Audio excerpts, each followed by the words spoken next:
Greetings, everyone. DFG here.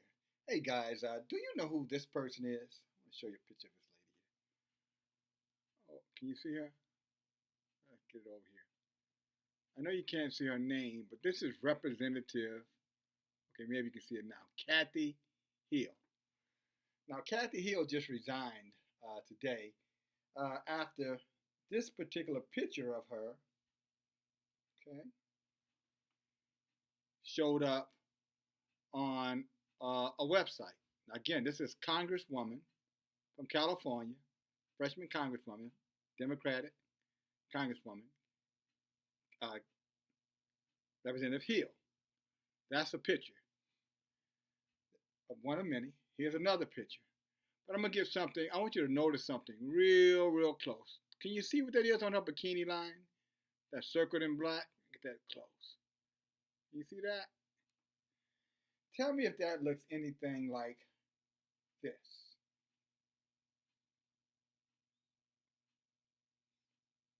Now, you know what that is? That's the Iron Cross. That's the Nazi Iron Cross, right? Hitler and the Nazis were using.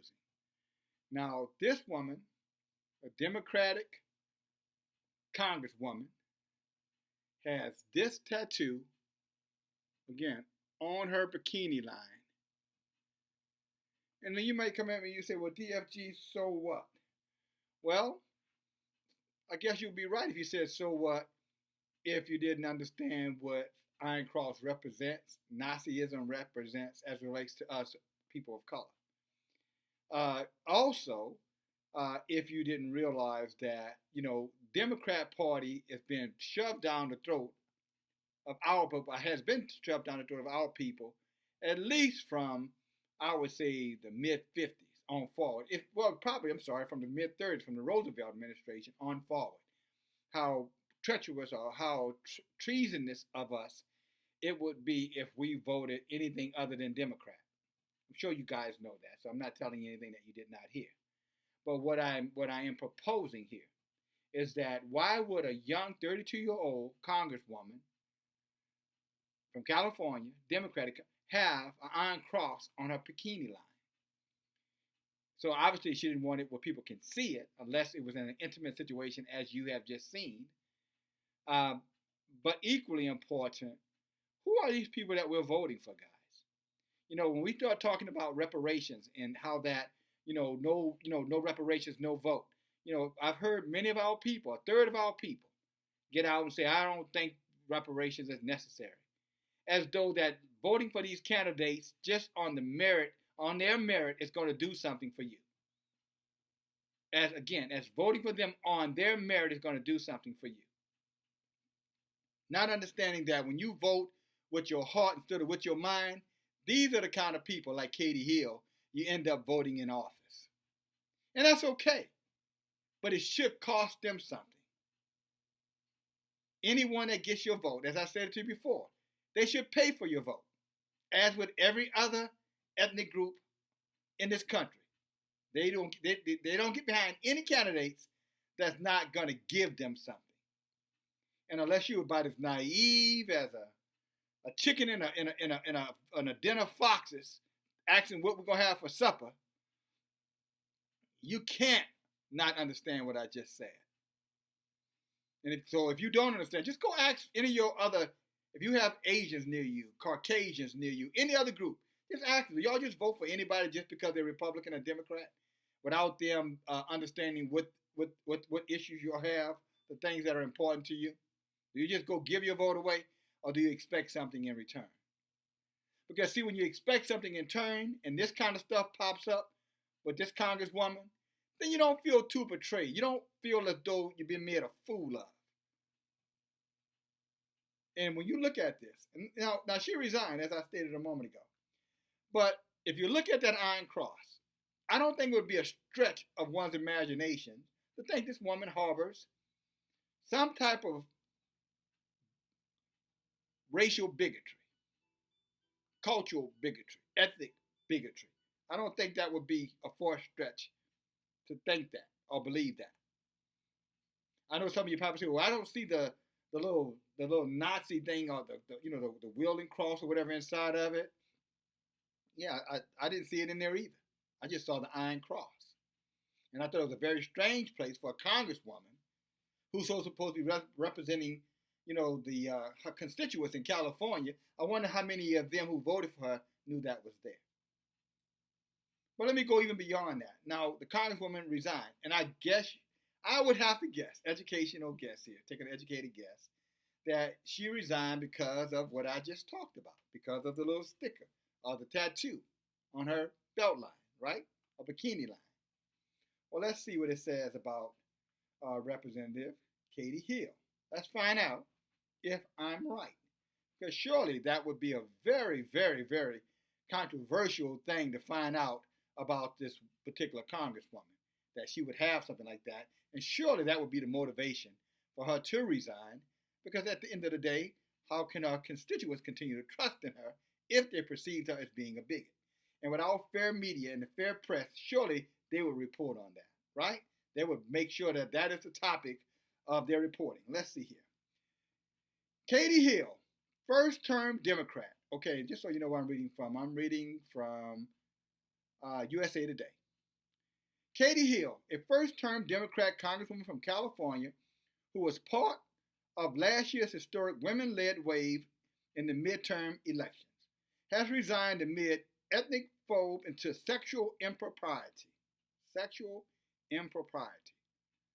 All right. Would she have stepped down if she were a man? Here we go now, man shaming. Hill claims her soon-to-be ex-husband, Kenny Hessep, weaponized naked photos of her that were then published in the conservative media outlet without her consent. The allegations Hill has had sexual relationship with two of her staffers have led to the debate on both sides of the political aisle around the double standards female elected officials face. So, double standard about exactly what? Let's see here. They also have initiated conversation around revenge porn. All right. Hill is one of the first openly bisexual women in Congress. And what constitutes domestic violence in a digital age?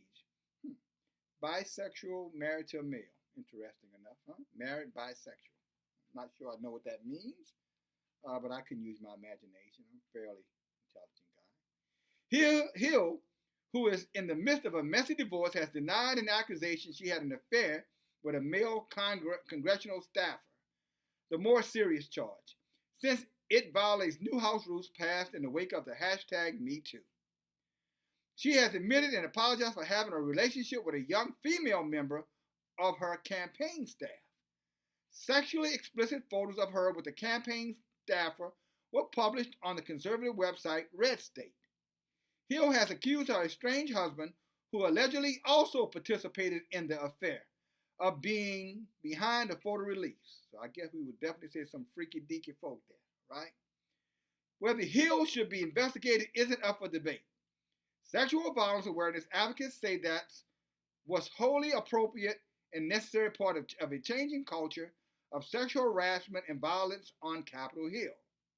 But the fact that the allegations have already led to her resignation 10 days after the photos appeared online, it's evident that Hill is being held to a different standard than her male counterparts, advocates say. Oh, really? Katie Hill is a representative who is under investigation for allegations of inappropriate sexual behavior. Stay away from to talk about this iron cross. And that is something that should be happening to lawmakers, to more lawmakers. That's an intended consequence of hashtag #MeToo, says Laura Palumbo, Communications Director at the National Sexual Violence Resource Center. It's important to note that consequences she faced may be different because she is a woman who also identifies as bi. Isn't that something? So not the fact that she's having sex with a staffer, accused of having sex with having sex with a campaign man in front of her campaign staffers, accused of having sex with one of her staffers, in a bisexual relationship with another woman with her husband, and got an iron cross on her leg. None of that is why. It's only because she's bisexual. Wow. Now that's a pretty good imagination, I would say. That's really stretching one's imagination. Talking about looking at the depths of bullshit. Look at Representative, of course, they're going to throw a man out here. Duncan D. Hunter, Republican, California. Then it talks about him. Okay. Hill's defenders say it wasn't alleged affairs that brought her down. It was revenge porn. Defined by the nonprofit without my consent as non-consensual publications of explicit images as a way to emotionally abuse, sexually exploit, and rob people of control of their own bodies. But she took the picture. She allowed someone to take the picture. A House investigation may find Hill violated ethnic rules, but sexual violence experts say Hill is also a victim. The public may understand that this is a sex scandal, but in most states, revenge porn is a crime. I think anytime you put porn out there of yourself naked, you're taking a damn hell of a chance. That's what I think about it. I don't know about how criminal it is, or should be, I might add. If you don't want anybody to see you naked pictures about, then I would encourage you not to send them out. That applies across the board. Society has not reckoned with the huge shift from in-person to cybercrime, and especially these new efforts to destroy people's lives with online attacks, says Sherry Hamby, founding editor of the American Psychological Association Journal of Psychology of Violence. In a statement released Sunday announcing her resignation, Hill called her husband abusive and accused hateful political operatives of giving him a platform to drive a smear campaign. She was totally innocent in all of this. In a video to her supporters released Monday, Hill pledged to battle revenge porn. I will fight to ensure no one else has to live through what I experienced. Wow. Now, you guys have seen everything I saw, right? This is what a victim looks like today. As a victim of it, I call it the worst things we can do to our sisters and our daughters. I would not allow my experience to scare off other young women or girls for running for office. Well, why did you resign then? Since you're so heroic and since you're going to take such a bold stand, Katie Hill, why did you resign? What were you hiding? Oh, you don't want to talk about that Iron Cross, right? Okay. I'm sure that had a little bit to do with it, but maybe not. At least I believe it did. Sexual assault experts say Hill's fears are not unfounded. Circulation of photos and her swift resignation could discourage women and LGBT Americans from running for office. Really. So all LGBT people go around taking what you would call pornographic photos of themselves. There's another word I was on the tip of my mind. But in other words, they go around showing all of their naked parts all over the internet. That's what LGBT people do, right? According to this. So those LGBT people, I'm sure you must be mighty proud of this representative, especially what she has to say about your behavior, sexually explicit pornography that you guys just put all over the place.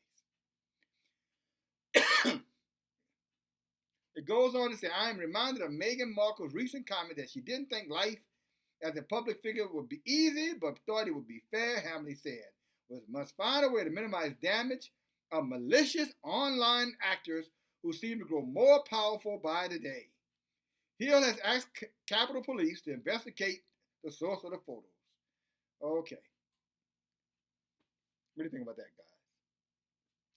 I know if I could read your minds, I've already said, man, why are you even sharing that bullshit with us? You know why I'm sharing it with you guys? Because I just want you to understand clearly, this is what Congress looks like. I'm not even talking about the bisexual aspect of it and all of that component. I'm talking about more around, what's under those layers. What's really behind the veil, behind the curtain. Especially these so-called liberal Democrats who are always pro-us. And if you remember, I did a video not long ago talking about race riots. If you remember, go back and look at that video. Most of those political were white Democrats attacking black Republicans. White Democrats attacking black Republicans. I'll leave it there. No reparations, no vote.